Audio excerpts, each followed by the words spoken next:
नमस्कार, मैं श्वेता और आप देख रहे हैं न्यूज फाउंडेशन। 2024 के लोकसभा चुनाव की तैयारियां हर क्षेत्रीय पार्टी अपने अपने स्तर से कर रही है।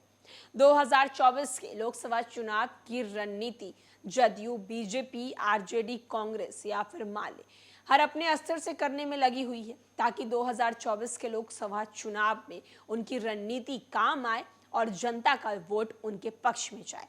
वहीं महागठबंधन की बात करें तो महागठबंधन में 2024 के लोकसभा चुनाव की सीट शेयरिंग को लेकर बातें अब सामने आ रही है।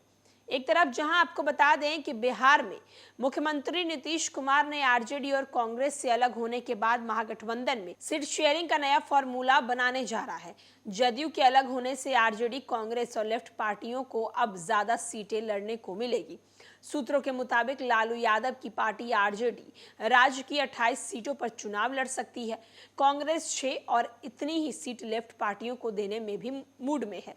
इनमें से सीपीआई माले को 3 और 4 और सीपीएम और सीपीआई को भी एक सीट मिल सकती है।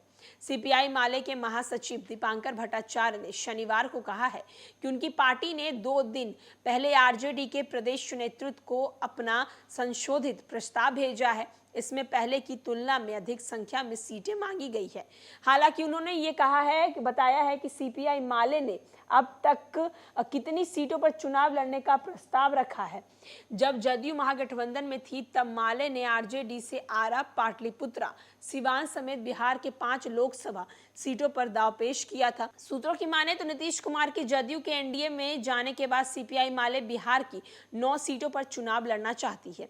इनमें से कटिहार लोकसभा सीट भी शामिल है जिस पर कांग्रेस की नजर है। लेफ्ट पार्टी कटिहार पर अपना मजबूत दाव पेश कर रही है। यहाँ पर सीपीआई माले अपने वरिष्ठ नेता और विधायक महबूब आलम को उतारना चाहती है।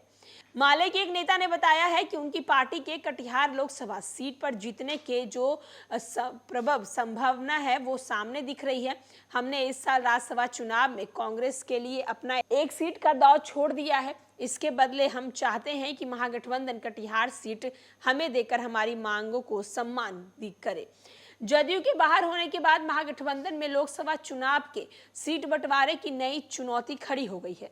आरजेडी नेताओं ने कहा है कि बिहार में 40 से करीब दर्जन भर सीटों पर अब जो है वो पूर्ण समायोजन हो सकता है, क्योंकि पहले जदयू की 17 सीटों की मांगों को ध्यान में रखते हुए फॉर्मूला तैयार किया गया था, जो 17-17-5-1 के फॉर्मूले पर बात जो है वो चल रही थी।